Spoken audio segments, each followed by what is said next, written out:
Well, hello, everybody. Welcome to the Broadcast Team Alpha Sunday show on Wednesday night. Wait, what? Just when you thought the world couldn't get any crazier, we have moved our Sunday show to Wednesday night. But we are still bringing you cutting-edge conversations while exploring the quantum possibilities and a little bit of playfulness about what's going on the planet right now. I'm Nori Love, and I'm with my co-host, the rich and famous Tom Schaefer, and the renowned and handsome Aage Nost, and Pixie Lynn Bliss is here tonight, making a cameo appearance. But I'd just like to take a moment to invite you to connect with us. Connect with us on Facebook. Please like and share our page. Connect with us on Broadcast Team Alpha, and you can subscribe to our YouTube channel there.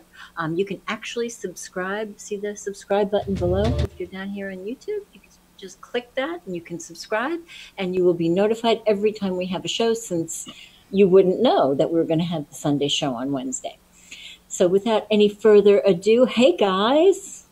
Woohoo! Hello. Wednesday night. It's Wednesday night. Yay! Yay! All four of us here. All four of us here. And That's right. It's like freezing in many parts of the country and places. Well, Pixie crashed the guest line. It looks like she crashed the set. She did. Yeah, but she doesn't care. That's fine. She's got questions. Pixie wants to know what you guys are thinking about the weather. Pixie? Is that your question? It is, yeah. Well, if you put her outside, she might tell you, because it might be colder out there than it is in there. Yeah, she doesn't want to go outside. It's really cold here. So it's like in the 30s here, which is unusual for this area. And I've read somewhere where alligators are getting frozen, trying to stick their nose through the water. And this is in North Carolina. So there's a lot of interesting things happening these days. Do you notice any weather? I think the whole country now is talking about the weather, and why shouldn't we for a little bit? This morning, actually earlier today, I had a conversation with a friend of mine up in Minneapolis. He's a pilot. He flies for Sun Country. He's done that for 40 years. And he said it was 31 below in Minneapolis this morning. And I mean, I lived in Minneapolis for 12, 13 years, and I never saw that cold weather. I think I may have seen minus or 20 below, possibly. Wow. 31 below, everything stops when it gets that cold. Well, absolutely. I mean, that's painfully cold. Yeah. That's painfully cold. My sister said they were having a squall in New York where the snow is so heavy that it's almost like a whiteout. You can hardly see. I remember seeing that when I was growing up in New York, but I mean, that was a while ago. So, I mean, is this kind of weather, like, is there a pattern to it? Is it cyclical, or where do you think this is coming from, or why? It's coming out of the North Pole region, and it's extra cold up there, and then it's sliding down here into the United States, but not just here. In Europe, they're being frozen out too. Wow. So this is something now that, and then again in Australia and the extreme southern hemisphere, they're having heat, like 120 degrees Fahrenheit in Australia. Wow. Which is not normal there either. So this is what we call, well, not global warming, but it's climate change for some degree, because we're getting nailed here, except for in Tucson. Of course, it's nice and warm here, but the rest of the country, they're being frozen out. Nice and warm here. Yeah. Yeah.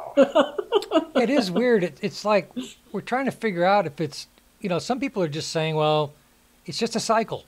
These are just cycles. And then there are the others that are saying, well, it's not just cycles, but it is mankind inducing some of these changes. What do you guys think? Well, I think a lot of it is cycles, because there's actually a book out there too. About 10 some years ago, or 10, 15 years ago, there was a guy that wrote a book about global warming, and he was totally opposite of that. The title of the book is Not by Fire, but by Ice. He predicted that there would be a mini ice age coming. And the problem is that I think he's right. If you look at what's going on in Europe, the Gulf Stream coming up the coast of Europe that has been fairly constant for what we believe to be thousands of years is now slowed down over the last 30 years to about 50% of the speed. And the Gulf Stream is what brings the warm water from the southern part of Europe along the coast between England and France, Germany, up towards Norway. If that slows down to the point where it doesn't flow at all, then the warm water will not be coming up there to warm up the environment for Norway and Sweden and those countries, and they will get nailed. Then they will have that mini ice age. And the thing about it, what I found is that this is probably cyclical because there is more infrared radiation coming from the sun, and that is melting off the ice at the North Pole region. And melting the ice, that means more unsalted water, fresh water. When that fresh water comes down along the coast of Greenland, it comes back up again, all the way up along the Norwegian coast. And then it is the slowing of the Gulf Stream is a function of not having enough salt in the water for some reason. I am not totally sure of the science on that, but that's what scientists are saying. So yeah, there will be a mini ice age coming into Northern Europe. And boy, the people that live up there, they may just start planning ahead. Well, there seems to be a big controversy about whether people want to believe that it's more than just a cycle, more than just an Earth cycle, that it is actually because of mankind's fossil fuels or non-fossil fuels. Some people say oil is not even fossil-based, but it's because of all of our petroleum and everything else that we're generating massive pollutants into the atmosphere, into the oceans, et cetera, that these are exacerbating the change in climate. Exacerbating. Good word. Yeah. Exacerbating, that's right. Good word. That's right. Good word. Pixie, what do you think it is? What? Oh, she thinks that the climate is Ascension Symptoms. Interesting. Now, how could that? What are Ascension Symptoms? Really? She said a lot of people are having the flu, which is frequent upgrades in light. Their light bodies are being more embodied and becoming crystalline. So if people are having symptoms, is this right? If people are having symptoms that seem like the flu, it's really not. It's really because your light body is upgrading. So, Ascension Symptoms. Where does dogs go when they ascend? Right here, she's becoming an ascended master right in front of our eyes. I mean, right? Hey, we just want to do a quick shout out to all of our folks in chat. Shouties. We've got Val. We've got a guy named Hey, Stephen Val. Marshall. Hello, Stephen. We've got a guy named Matthew Martin. Hey, Matt. Mazzini. Yay. Okay, pardon my mispronouncing. I hate mispronouncing people's names. And so there's a guy named Todd. Welcome to our little world here this evening. Thank you Todd. for showing up. So I would like to do a couple of shouties. I would like to do a shout out to the Arrogant Bastards motorcycle group in Virginia Beach.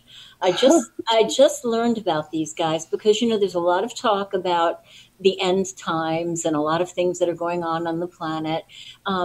These guys are former Special Operations Associated veterans, and they formed a motorcycle group in order to do good behind the scenes when there seems to be some not so good stuff advancing on the planet.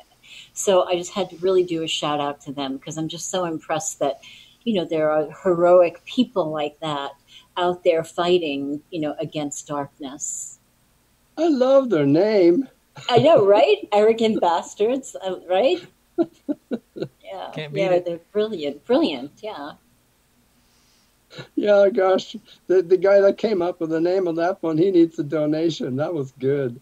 Yeah, and we have the super chat button, right? That's People right. wanna- If you people feel wanna- generous, if you want to give Pixie a tip because she's so intriguing tonight. Pixie needs dog food. Yeah, she never sits like That's this. right. It's very weird. So, point of interest: a secret tunnel was found. Tom, where? In Florida, in the Pembroke Pines area. Now, I want to know, how far is Pembroke Pines from Donald Trump's place where he stays? Well, okay, so Trump owns a lot of property in Florida. Mar-a-Lago is just one of them. Right, Mar-a-Lago. He literally built or owns a huge section of what's called Sunny Isles Beach, which is it's like right on the ocean east of Miami. So Sunny Isles is where a lot of oligarchs funneled their money in and laundered their money to buy real estate when the Russian Federation collapsed back in the 90s. So Trump owns a lot of property over there. Pembroke Pines is west of Hollywood. So I'm not sure, where did this tunnel go and who was it going? Isn't it down by Homestead? No, Homestead's way south. No? Okay. Well, allegedly, the FBI is looking into it right now, but cursory view might be that it leads to the bank. Digging a tunnel in Florida is not a real wise move. I'm with you. You don't go very deep down here without hitting the aquifers or the water. Yeah. This entire peninsula is floating, so maybe it's fake news. Or spin. Sometimes it's not fake, it's just respun. Yeah. It could be spin. Yeah.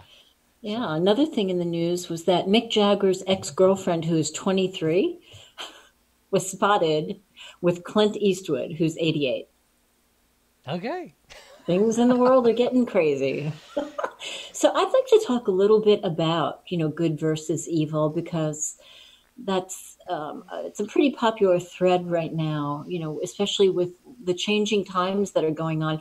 We're all reaching, if we're paying attention, we're reaching to a place to try and make sense out of things. And, there's a lot of discussion about the New World Order and the Cabal and the Illuminati and things that are going on, and red shoes. And did you guys hear about red shoes?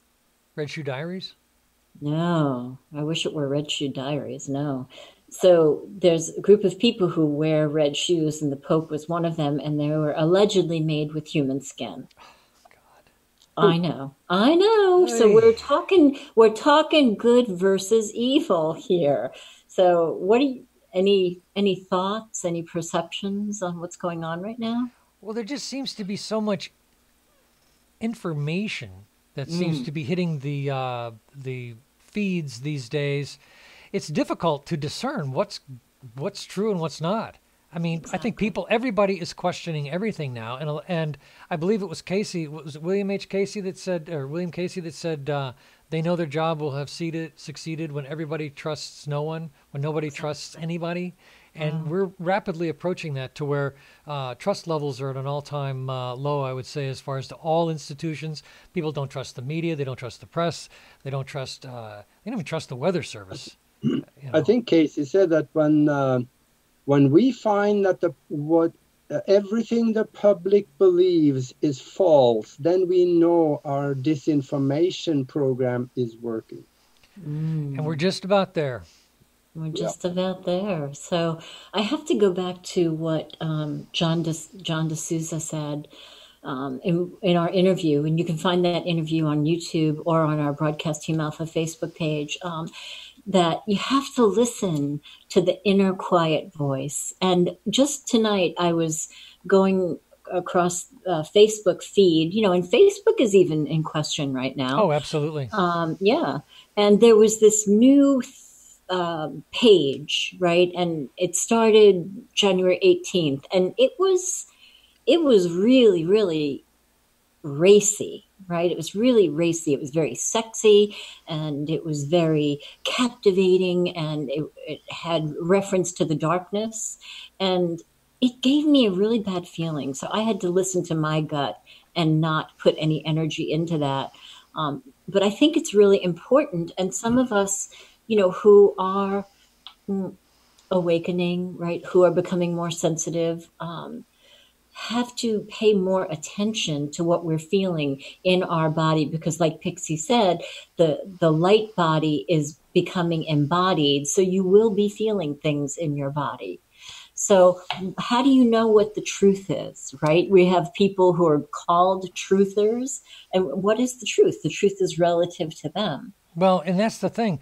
There's that old, we were talking about it right before we went on, Pontius Pilate in the Bible. What is truth? So what is truth? And so I've been thinking about this for some time, and I know, Aage, I know you guys have, is there's objective truth, and then there's what we might call personal truth. Objective truths are, we talk about the matrix, being in the matrix. And what is an objective truth? An objective truth to me is more like a baseline. It's when we come into the world and we find out that, some of the basic realities that we know, walking, standing, sitting, dropping things on the floor, jumping off a building, we understand some basic baselines. And it seems that as we go in this journey now, learning about the quantum universe and everything else, we start to understand laws of attraction, how we can begin to hack the matrix. But there are objective truths that are always true. So those are things whether we believe them or not, whether we're in agreement with them or not. They're basic truths that are objective. They don't require an opinion. They just are. And then there is what you would call personal truth, that you'll hear people say, well, that's not that's my own personal truth. This is what I believe. And that becomes to them, it does, it becomes to them, this is my personal belief. This is what I believe. And so you're not going to new world order. And you're not going to take that away from people. No. But see, there's also this other area of experiential truth too. What people experience. You have people get abducted. You have people get shot, killed, and murdered. Those are experiential truths that are personal to those people. So there are different, I think, understanding these different levels of, quote, truth. Right. But some of our personal truths could not be true, right? I mean, some of the things, especially with all of the information coming out. You're not going to take Santa Claus away from me now, are you? No. This isn't where it starts, is it? No, Okay. Never. Okay. Never. So there's one thing with life coaching and especially hypnotherapy is you never take a defense away from anybody until they're ready. So I would never do that, Tom. Not that Santa is a defense. I mean, Santa's real. Okay. Yeah, so all right. no problem. Okay. The Easter Bunny got to go, Tom. That's got to go? Okay. All right. I can give up the Easter Bunny. What? But don't take Santa. No. Nori's going to need counseling now. Excuse me, I have to go to therapy. We're talking about truth, though. What is truth? I think there's some fuzzy edges on some of that, because who makes the definition of the word truth? Is it Facebook? Then there's one truth. And if it is it the dictionary? Is it history? What makes the definition of truth? Because what I know to be true, that may not be your truth, because you have looked at the same thing and make a different determination of it, because in your reality that different determination is just the fact the way it is. So now we got some fuzzy edges around this concept of truth. But like you said, there are some core truths that within the physical reality are mostly real and can be relied on. But anytime that you start engaging the mind and the quantum realities, start interfacing that with the physical, the facts don't count. Right. And that's as grammatically incorrect as I can go. But what you're saying is true, because we all accept certain baselines to this common matrix reality. We accept traffic, stop signs. There are baselines that we all accept, and we have not become ascended masters where we can change timelines on an instant. We can't just decide to go backwards and forwards in time. We can't change the outcome of an auto accident with our minds, or for the most part. Maybe there's a guy out there that can. But the bulk of us are all working with baseline realities, baseline truths, and then we're starting to explore these quantum truths or these quantum, or I guess the quantum truth is that the quantum truth can change these realities. And until you learn that or until you understand it, all you have are these baselines. Yeah, the baselines of the traffic sign, I can understand that. And, everybody drives on the right side of the road, right? You've never been to London, have you? Exactly. I have. It scared the daylight out of me to getting in a car over there. I was sitting on pins and needles. I would never drive in London. Yeah. Absolutely never. Yeah. So I think the one truth that I can count on is that the possibilities are limitless. Yeah. Especially with history being changed in books, and information that we thought was real last year looks different this year. We're at a point in time where things are morphing, right in front of our very eyes. And for me, I have a couple of personal truths, about God and my connection to God. But other than that, my truth is discoverable, in each next 10-minute segment. I mean, that's pretty much how I like what you said, that say it again, what you said about the quantum possibilities, that truth. That is a truth. That's an objective truth that is actually carries into the quantum realm. That the possibilities are limitless. Yeah. Right. Now that's a great, what do you call it? That transcends any level of reincarnation you may be at, any level of cosmic development that you may be at. But I think a sign, and I'm not totally there, but I think a sign of us evolving up is our ability to take our objective truths or our quantum possibilities when we are faced with new information. How do we absorb it? Do we react and go, no, my personal truth's bigger than that? Well, maybe, I guess if you're a good quantum manipulator, maybe your personal truth is big enough. Right. Maybe that does work. But I guess it's the ability to take new information in and digest it and then reincorporate it and say, okay, I have adjusted my personal truth to match a greater truth. Yeah. Does that make sense? Absolutely. Yeah. Absolutely. Of course, I still think it could depend on somewhat who's looking and how are we looking at it. Because let's say that you are a really rotten person, just a scuzzbucket. Done anything that is really good, that would look kind of bad to you because it doesn't agree with you. So you would shun that, wouldn't you?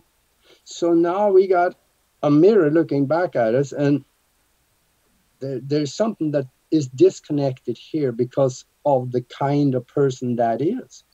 He's looking at it at totally different than what we would. Are you saying that that's his truth, that he thinks he's good? Oh, you absolutely. You take any Satanist, they think they have the right God. Yeah. And everything else is lies. Well, they're pretty close to the lies, but this is what they believe. And everything else is bad what they're concerned. But isn't that the nature of all of these different religions that we see in operation, these mainstream religions, Christianity, Islam, et cetera, they all are the, what do you call it?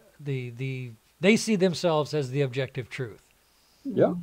According to the UN, there's some 3,000 religions on earth, and every one of those religions that think that, well, we are the only one that is right and everybody else is wrong. Pretty much. Well, I don't know. I do know that Luciferians and are getting a lot of free press lately. There's, in the spiritual communities, and I mean, just in the news in general, they're getting a lot of focus. And it's been rebranded. It's a rebranding of Luciferianism. When you look at the rebranding and how it's being described, you're like, oh, well, that's cool. It's not cool. But it's not. No, it's but not. I mean, it's the rebranding. It's the rebranding of these things. And so that's an objective truth when we call good evil and evil good. Mm-hmm. I think you can know the difference between evil and good. So that which leans towards service to self seems to lean also towards evil. Things that the stronger you tip that needle, either direction, service to others, you're going to lean, I think, towards a more positive direction and towards more objective truth. And I think as you begin to go towards the other direction, in whatever degree, you begin to move towards evil. And I don't really know what the tenets of Luciferianism is. I don't know, but I don't think it's service to others. Based on some of the things, thank you, Pixie. Some of the things that I've read and have heard. Well, the rebranding is that it's all about personal responsibility and not violating other people. People who are incapable of protecting themselves, not harming, Exactly. So that's what I'm Yeah. saying. They've put lipstick on a pig, but that doesn't make it right, and it doesn't make it a clean, objective truth. It's their truth, like you said. Yeah. It's still a pig. Exactly. Yeah. Exactly. Well, and I think it's important for us to not give them. I love having this conversation, and this conversation is just for the sake of exploring the possibilities, but it's important to not give them focus with any emotion, because what really fuels that is to get all bent out of shape and get all passionate and all mad about the red shoes, because it's the energy of the emotion that actually fuels more of what they do. And that is so challenging for people right now, because like you said, we don't trust the news, we don't trust institutions, and people are having arguments like all over the place now. I mean, have you noticed that? It's sad. It's really sad what's happened, and it's not just in one country; it's global. So people are being pitted against each other's own personal truths, their personal beliefs, and I think we've lost a sense of respect to let people have their personal truth. Why do I have to really care about what somebody else thinks? Do I really have to care? How is it affecting me? And if what they think is actually affecting me in a political sense, maybe that's why people are feeling threatened. They feel that because this person believes that, they supported a certain cause, they supported a belief system that is contrary to mine, they've gone off on this thing and they've voted for it, and now they've voted against me. And that's where it gets personal. Yeah, well, that could get emotional right there. There. Yeah. I tend to find myself going back to access consciousness, and access consciousness is always live in the question, and avoid, what's the word? I'm sorry. Avoid, not judgment, avoid making a rock solid declaration of what it is. Just like stay open to the possibilities. And one of the things that Access teaches you is to say, how does it get better than this? Right? So even if you're having a bad day, you're having a good day, how does it get better than this? You ask that question, it's only going to get better. And what else is possible? So even when I see red shoes and I know the backstory of a lot of what's happening with the Cabal and the Illuminata, the Illuminata, I don't even want to say their name, Norinda.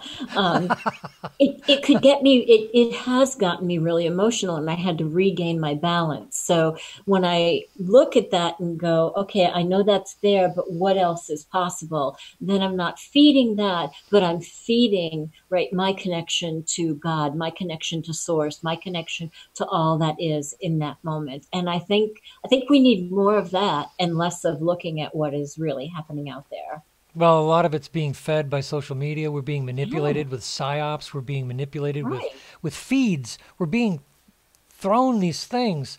To me, it's almost like watching a big river in which there are these logs that are floating down the river, and people are getting stuck with these logs, and they're watching them float, and they're buying into whatever's being sent to them.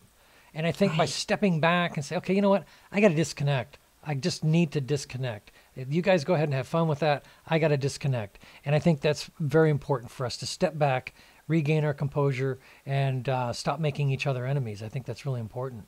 That's so important. And you're so right, because we are being fed things. Okay. So just to get into the news, just a little bit. So CNN, showed up at the arrest of Stone, with the FBI. Yeah, they were invited.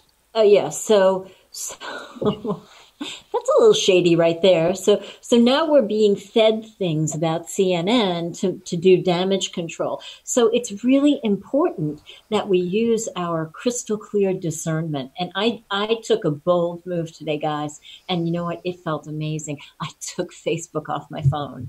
Wow. And I realized how wrapped, it had me wrapped, right? Just looking. And I was going to go do something else. I'm going to go play Scrabble. And I find myself on Facebook. And I was like, you know what? I'm going to put that aside for a while. And it feels really good. A Scrabble player. Yes. Really? Oh, yes. Love Scrabble. Oh, good. We'll play. Yeah, all right. We'll hook in. All right.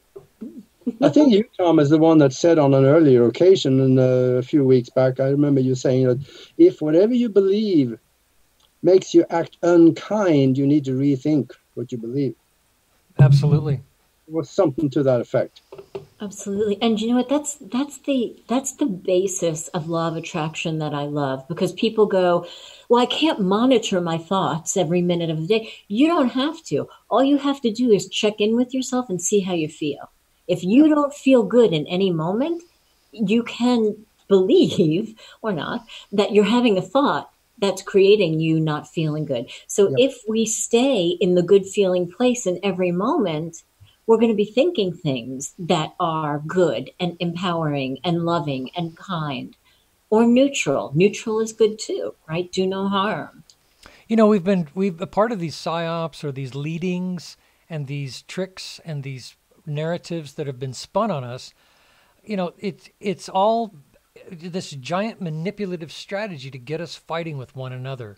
And that, I think, is really at the core of it. You have this red and blue team at loggerheads. It's in our culture. The sports that we play is competitive. We have been manipulated since day one.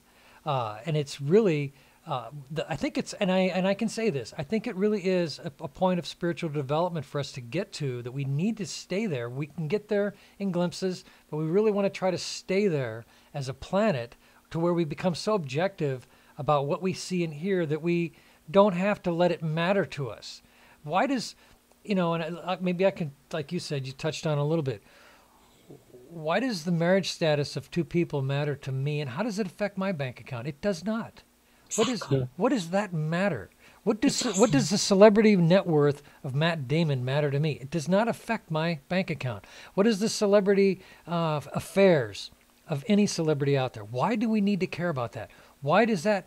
What it does, it seems to engender some sort of envy, and that I want to be like that. And then it becomes products and sales and marketing. And so we're being twisted at every turn. I think becoming more objective, stepping back and saying, oh, really? Oh, okay. Well, you know what? I really don't care about that. I could really care less what house they bought in Malibu. Honestly, I don't care. And I think if people can get to a little bit more of an objective state like that, I think that would help us all.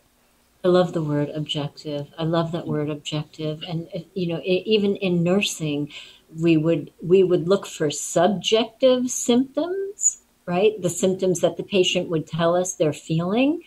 And then we would look for objective symptoms, the things that we see with our eyes. And right now, you know, the things that we see with our eyes are not 100% trustworthy. So I think, you know, our objectivity, I agree with you, Tom, our objectivity has to go deeper, right? We have to pull out our moral and our spiritual compass to decide what we think about everything that we see right now. And to as soon as we see something, like you were saying, that doesn't feel good, or we don't want to talk about it, or it's going to trigger us into lower energy, just walk away.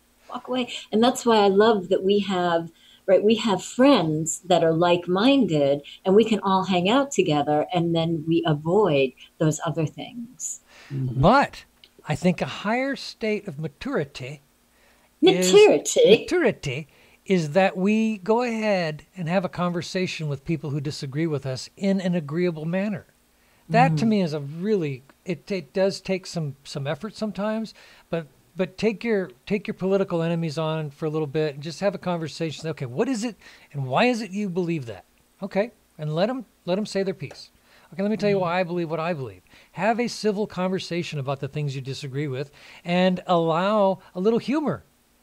Accept the other side's point of view a little bit. You know what? Maybe I am. Yeah, okay. All right, I get it. All right. Okay, you got a point. You got a point. Okay, now I want you to accept my point on something here. Okay, and if we can have that kind of a conversation where we are in an objective status or objective state of mind where we can just hear it. It doesn't have to affect me to hear somebody say something disagreeable. Okay, I don't like red shirts. Oh, well, I like red shirts. Okay, I like red shirts. Right, but I can see that red looks good on you, so that's cool. Yeah, but I don't like orange shirts. Orange, it's not my color. But you know what? On you, it looks great, and I can agree with that without giving up everything.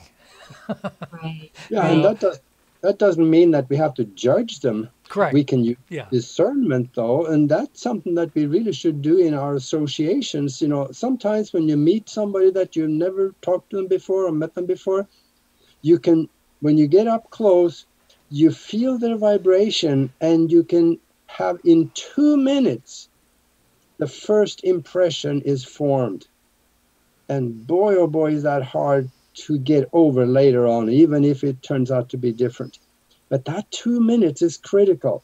And we can do that when we see them on TV or if we hear them on the radio. The first 2 minutes of somebody talking, we know if we resonate with them. True. And that is what we should do more of, because sometimes we end up in companies that we really shouldn't be sometimes. But you know what? I think the word, I heard this word recently, Aage, it's called adulting. Adulting. I'm like, are you kidding? I don't want to adult. But adulting, I think part of adulting is to hear some things we don't want to hear. I just didn't want to hear that. But you know what? My head didn't explode. In fact, you and I have had some political disagreements. But yet, you know, still love you as a brother. You're still a good man. Yeah.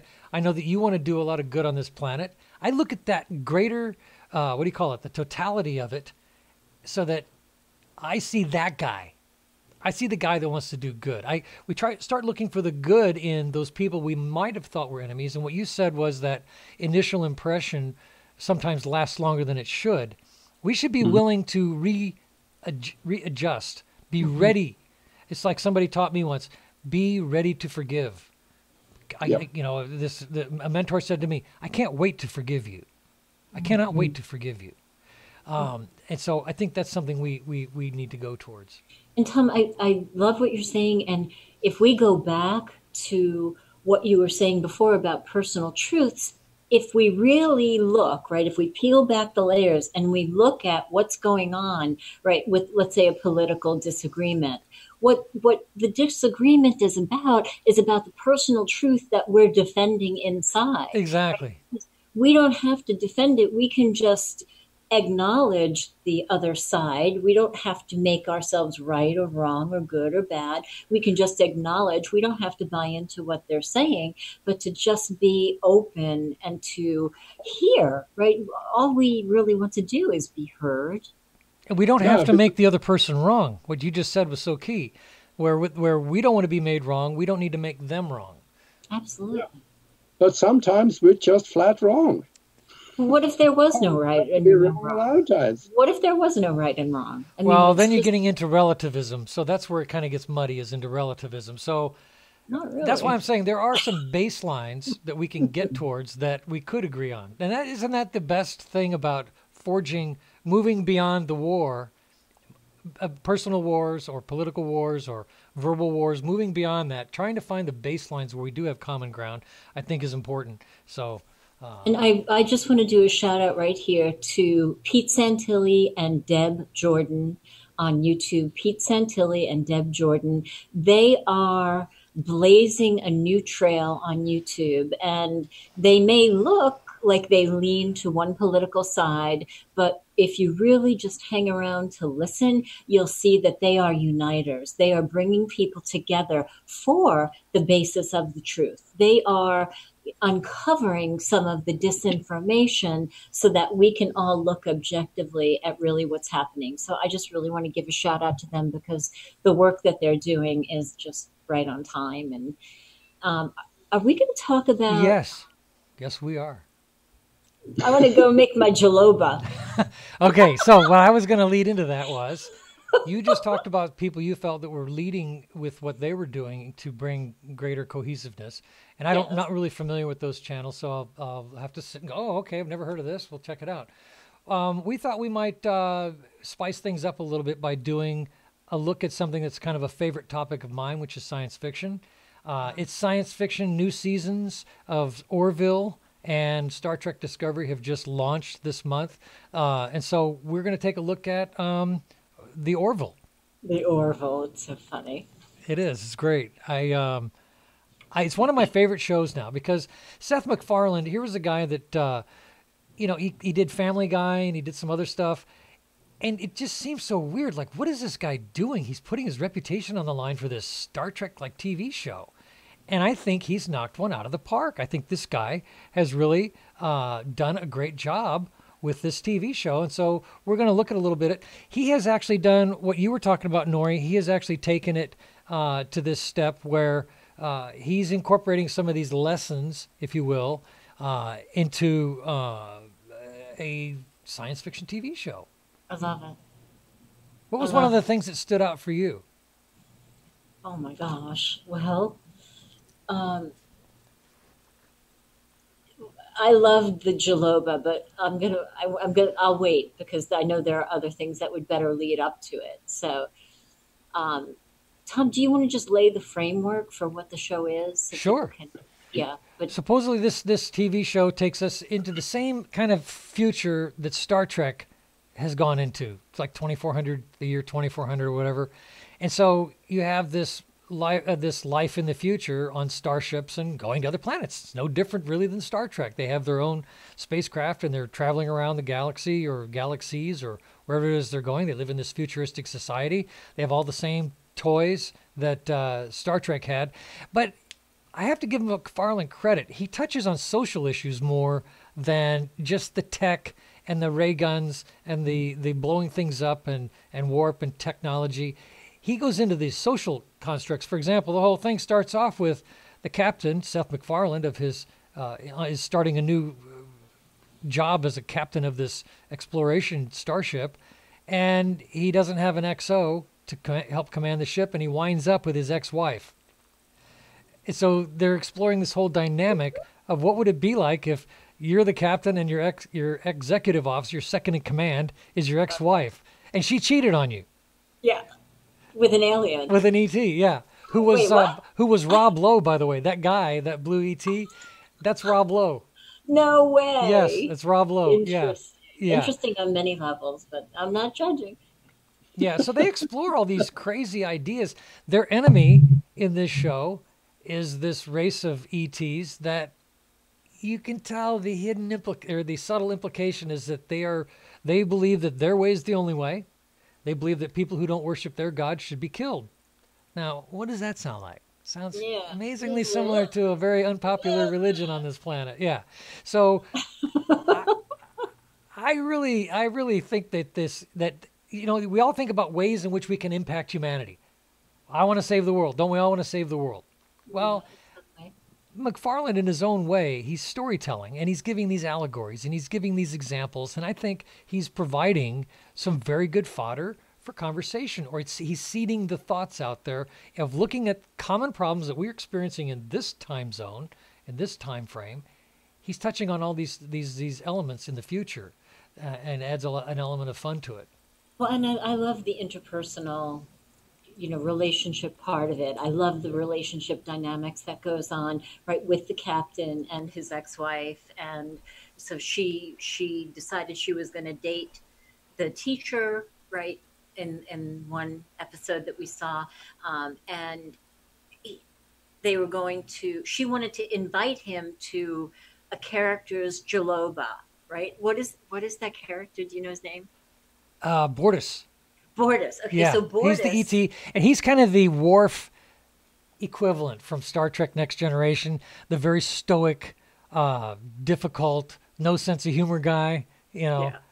Well, I wouldn't have a sense of humor either, so, right, if I had to do a Jaloba. So the Jaloba is a ceremony on his planet where they urinate one time a year. So I wouldn't have a sense of humor either if that were true. Right. But but it also marks the new year for them and new intentions and new possibilities. So the ex-wife, right, the XO of the captain, wanted to invite her new lover to the Jaloba ceremony. And I love, the interplay of how she was trying to break it to him, and how he ended up getting a new person on the ship that he was interested in.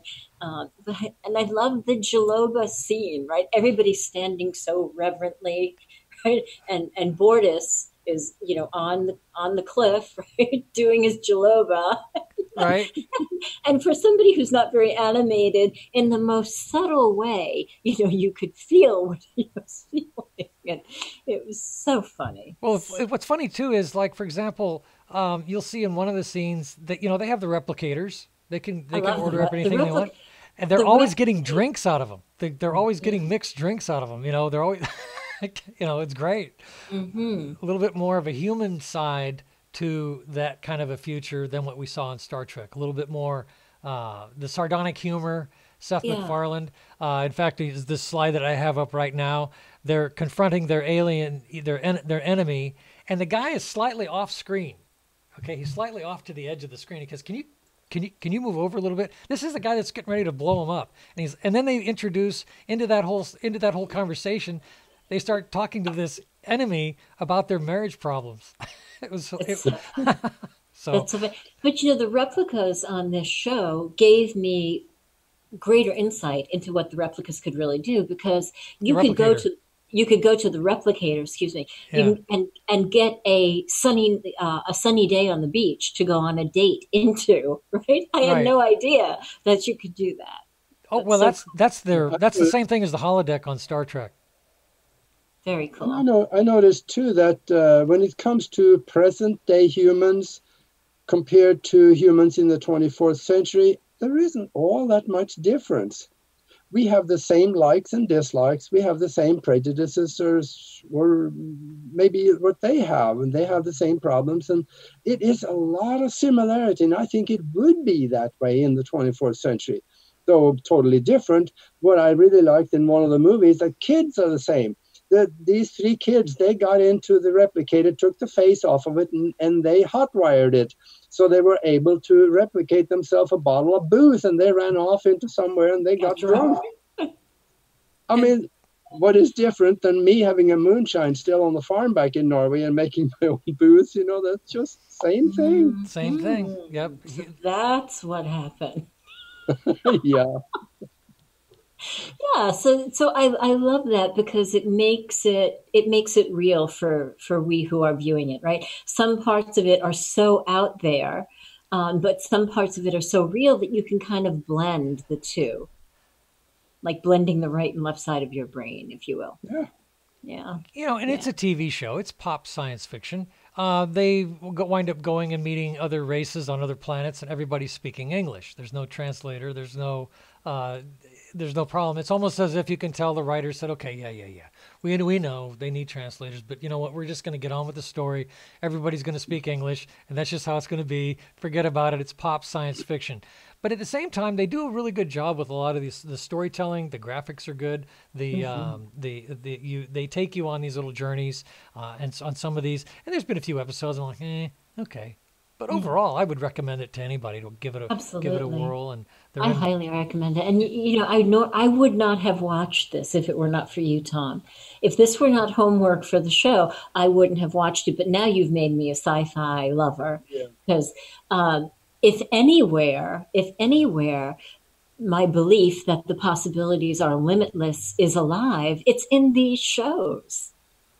Right. Because the possibilities are limitless. They take us on these journeys, and this is the thing. This is why I am a science fiction fan, because science fiction is the grand what if. And it is science fiction that helps us see, like, yeah, really, okay, I wonder if we could make a replicator. I wonder if we could make a handheld communicator. I wonder if we could make a handheld communicator. I wonder if we could make a glass pad, as Corey Good talks about it. They talk about the glass pads in his lore. I wonder if we could do that. And so then they did. Captain Kirk was whipping out his flip phone in every episode, and we wound up with flip phones. Somebody said, Really? you know what, I think we can do that. It accelerated battery development. They came up with batteries that were small enough that lasted a while. They came up with tiny screens. They came up with tiny controls. We evolved up based on an imaginary moment. Somebody says, I think we can do that. I think we can do that. Really? And by seeding the collective consciousness with these futuristic ideas, it leads us forward. I think it helps us progress. I love it. Science fiction, that helps the scientists to envision things. It opens up their mind to possibilities in certain directions, and they go for it, and we end up with it. What you just said, Tom, is just proof. This is how it works. I like that. And what you just said, if I look at that, Aage, from a law of attraction perspective, right? We envision it and we go for it, and that's what we get. Same thing, right? So that's why we've had shows. We had shows a couple months ago. We're talking about utopia. So this is a similar idea that's being seeded into the consciousness. And, we've talked about it in a ufological context of psyops, acclamation, things being seeded into the human consciousness. Think about it. What if, we don't know for sure where the ideas for this show actually came from. We don't know if somebody came to MacFarland and said, we need you to do a sci-fi show. We don't know if that conversation occurred. And he might have said, really? We have the money. We need you to do this. Wow. I don't know. I'm making it up. I don't know. What if? But what if? What if, Yeah. right? It's very likely. So what if you could heal your body? What if you could heal your body, mind, spirit, and soul? So I'm saying this especially tonight because tonight is Distance Reiki night.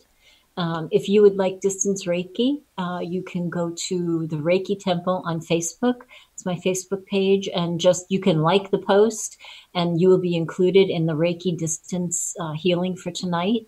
And if not, because this is non-local, if you just make a decision to receive Reiki tonight, I will get it to you because we're non-local, but we are all connected. So, And one more thing. Nori, you are doing a seminar here shortly. Maybe you can talk about that too, because that is somewhat right down the same line of thinking. Yeah, the Body, Mind, Spirit, and Soul Fusion, the 12-week self-mastery class. And that's where we expand your possibilities.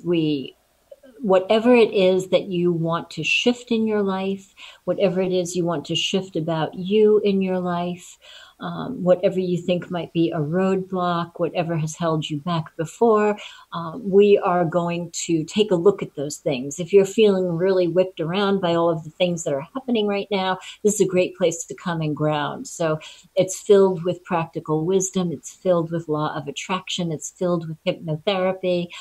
It's filled with discussion and imagery, and you creating what you want, whether it's, your body, your health, your life, from the inside out, because that's the way that it happens. So you can go to the Body, Mind, Spirit, and Soul Fusion page on Facebook, or you can contact me on everythingconscious.com. Thank you guys for letting me talk about that.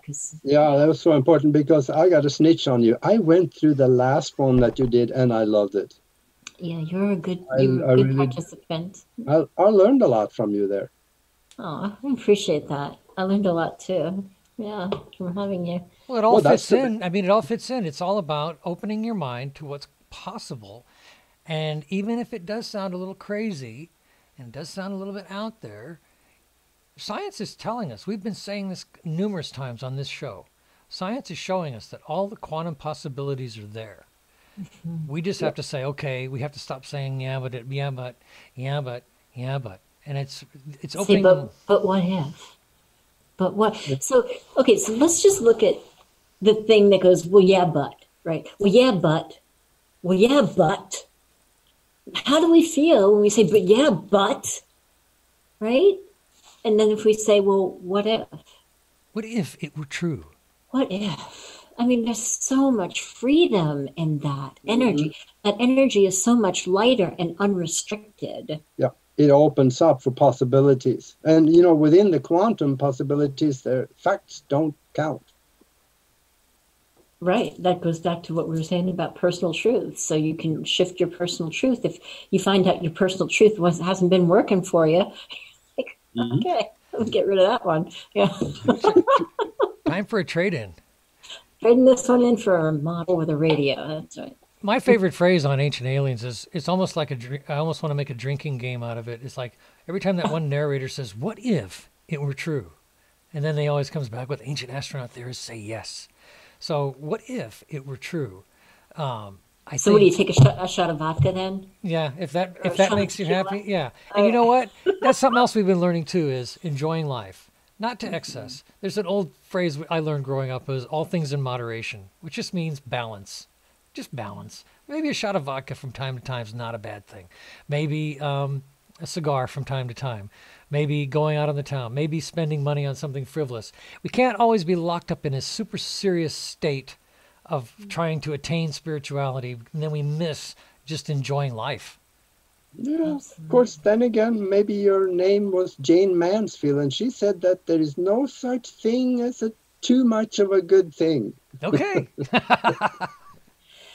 Well, maybe there is. What are the possibilities? How does it get better than that? That's right. That's exactly right. How does it get better than that? Yeah. This was fun, guys. This was a lot of fun. I enjoy it. This is the Sunday show on Wednesday. Sunday nights? That's right. You could either be Should we keep that name?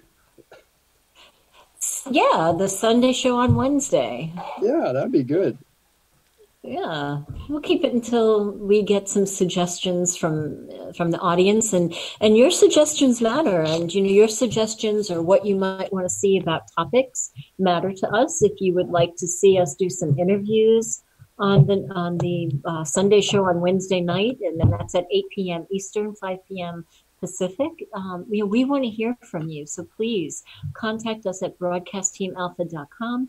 Hit the contact page, Tomas. We have a shout out to Nancy Volker. By the way, Nancy saw you on Rex, being interviewed with Rex, Aage, and she's giving you a shout out. And, okay. So she said she saw you on Rex at Leak Project. So that's great. That was one of your best. And by the way, that was an awesome interview, Aage. That one I couldn't recommend highly enough. That was a great interview that you did over there. So thank you. Kudos. In fact, I heard from Rex yesterday. I'm going to be back on there soon again. Oh, that's great. That's great. I'll be on there before you. Yes, you will. I want to be on. I want to be on. You're next, Tomas. The possibility. And just a shout out to Nancy. And Nancy, we have not forgotten you, because we're still putting together the offerings that we discussed, right? Because we had talked about masterminds, and we've talked about meditation. So we are combining our energy to put together those programs. I've still got you on the top of the list for that, Nancy. So we haven't forgotten you. Thank you for being here. So, well, that's the end of the show, folks. So This has been fun, and we're going to be doing this every Wednesday night. Let's see if I can do it correctly. Where is my arm here? Hit the little subscribe button down here. On the That's bottom. Aage. You're saying hit Aage? Well, I'm on me right now. I got the focus on. Wait, we'll get Aage on here. Aage, okay, do it, Aage. Give him the subscribe tip. There we go. It's right down there. That's right. So be sure to subscribe. It's been fun. It's been real fun, and we're gonna see you. We're gonna see you next week with a brand new show. See you next week. Anything else? Anybody got anything else? Live long and prosper. Live long and prosper. That's it. Okay. We'll see you guys next week. Bye.